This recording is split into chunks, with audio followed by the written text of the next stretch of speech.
Salamlar hər kəsə. Bugünkü mövzumuz Qanlı Daş əfsanəsi olacaq, hansı ki Mügəyə yeni salınan əsərlər sırasındadır.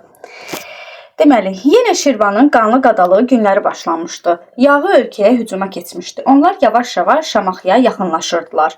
Kolanı obasının ərənləri bir yerə toplaşdılar. Dəmir dağı özlərinə igidbaşı təyin etdilər. Ərənlər dağlara çəkildilər. Düşmən Kolanı obasından bir qədər aralıda düşərgə salmışdı. Qoşun neçə vaxt idi ki, yol gəlirdi. Tamam əldən düşmüşdü. Düşmən sərkərdəsi bilirdi ki, Şamaxı qalasını almaq asan olmayacaq. Mütləq yorğun qoşuna 3-4 gün istirahət vermək lazımdır. Dəmirdağın igidləri axşamdan biraz keçən kimi qəfildən düşmən çadırlarına hücum edir, onları dincəlməyə qoymur. Neçə döyüşçülərini məhv edirdilər.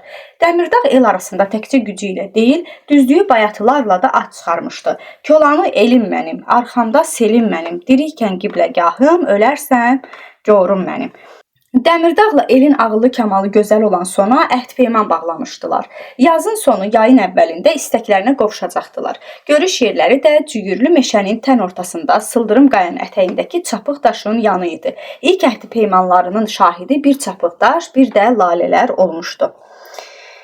Bir axşam Dəmirdağın şir ürəkli igidləri yenə düşmən düşərgəsinə qəfildən hücum etdilər. Orduya çaxnaşma düşdü. Çaşbaş qalan düşmən əskərləri onların qarşısında yarpaq kimiəsirdilər. Dəmirdağgil düşmənin 2 seçmə pəhləvanı da özləri ilə apara bildilər. Bundan xəbər tutan düşmən sərkərdəsi hirsindən zəncir gəmirirdi. Şeypur çalındı, qoşun ayağa qalxdı, əmr verildi. Bütün Kolanı obasının qocasını, uşağını, qız gəlini meydana cəm edin. Cəmaət meydana toplaşandan sonra sərkərdə dedi: "Əgər Dəmirdağın və onun yoldaşlarının yerini göstərməsəniz, hamınızı qılıncdan keçirəcəyəm." Hamı başını aşağı saldı, sükutu sona pozdu. İzin verin, mən qoşunu Dəmirdağgil olan yerə aparım. İnsanları heyrət bürüdü. Sona qoşunun qabağına düşdü. Onu meşənin dərinliyinə apardı. Qız meşəyə, sıldırım qayalara bələd olmayan yağını günortadan keçənə qədər orada meşənin içərisində dolandırdı. Dəmirdağın igidləri isə düşmən qoşununu qarabaqara izləyirdilər. Sona düşmən qoşununu meşənin qurtaracağındakı sıldırım qayanın başına gətirdi. Sıldırımın ayağındakı çapıq daşı göstərib dedi: "Bax, Dəmirdağın yerini o daşdan soruşun," deyib özünü qayadan atdı. Yağı çaşbaş qaldı. Elə bu vaxt Dəmirdağın igidləri düşmən qoşununa hər tərəfdən zərbələr endirdilər. Dağa, meşəyə nabələd olan yağı təslim oldu. Dəmirdağ sonanı axtardı, tapa bilmədi. Nəhayət çapıq daşın yanında qanına qəltan olan qızı tapdı. Onun gül üzü solmuş, rəngi ağarmışdı.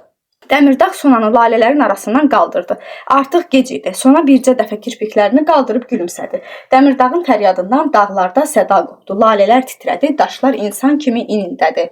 Sonanın qanına boyanan çapıq daş silkələndi. Çox keçmədi ki, bu igidin fəryadı bayatlara hopdu, ellərə, obalara yayıldı. Mən aşiqəm qanlı daş, qanlı qaya, qanlı daş. Düşmən yağı düşməndir, niyə oldun qanlı daş? O gündən çapıq daş xalq arasında nakam məhəbbətin şahidi kimi qanlı daş adlanmağa başladı. Deməli, keçək əsərin təhlilinə. Təhlili haqqında dərslikdə məlumat yazılmayıb. Belə ki, sadəcə Su həsrəti əfsanəsi ilə müqayisə etməyi bildirilib. Qanlı daş və Su həsrətini müqayisə etmək olar. Məsələn, hansı mövzudadırlar? Hər ikisi müharibə mövzusundadır. Hər ikisinə müharibə idi çünki. Məzmunları da oxşar və fərqli cəhətlər hansılardır? Dediyim kimi, hər ikisi müharibə mövzusundaydı. Amma deməli, Su həsrətində düşmənlər əsir aldıqları adamları karvana qoşub aparırdılar. Burada isə yəni düşmən qalib gəlmədi də, düşmənə yəni qalib gəlindi, belə deyim. İştirakçıların davranış və əməllərində oxşar və fərqli cəhətlər vardırmı? Bəli, qəhrəmanlıq adı nədir? Hər ikisində özünü göstərir. Burada qadının da qəhrəmanlığını görürük. Amma orada Ceyran haldan düşmüşdü və qardaşı onu qucağına almışdı. Bax, belə bir şeylə şahid oluruq. Yəni, müqayisə kimi verilə bilər. Və yaxud da Kitab-ı Dədə Qorqudda qadının düşmən üzərinə hücuma keçməsi ilə müqayisə edilə bilər. Belə bir oxşarlıq kimi verilə bilər. Ümumiyyətlə, bu qanlı daşdansa, Su həsrət əfsanəsindənsə qanlı daşda mövzu çoxdur. Belə. İndi burada baxın, adları da qeyd edeyim, qoy. Bax, burada Şirvan, Şamaxı, Kolanı, sonra Cüyürlü meşəsi və Çapıq daş. Görürsünüz, yəni belə adlar var və Dəmirdağ, bir də Sona. Yəni ki, bunlara da diqqət edin. Çünki imtahanda düşə bilər oxşarlıq kimi. Orada yəni Qanlı Daş əfsanəsində, elə də Su Həsrət əfsanəsində elə də ada rast gəlmədikdə bir dənə elə Ceyran adına rast gəldik. Amma burada isə adlar çoxdur. Ona görə yəni yadda saxlamaq lazımdır, nə olur, nə olmaz. Təhlilində bir də onu qeyd edeyim ki, əsərdə deməli lirik növün xüsusiyyətləri də özünü göstərir. Yəni bu da fərqli cəhət kimi göstərilə bilər. Su Həsrətində bu yox idi, amma Qanlı Daş əfsanəsində iki yerdə bayatadan istifadə olunub. Yəni epik növ olan əsərdə lirik növdən istifadə olunması.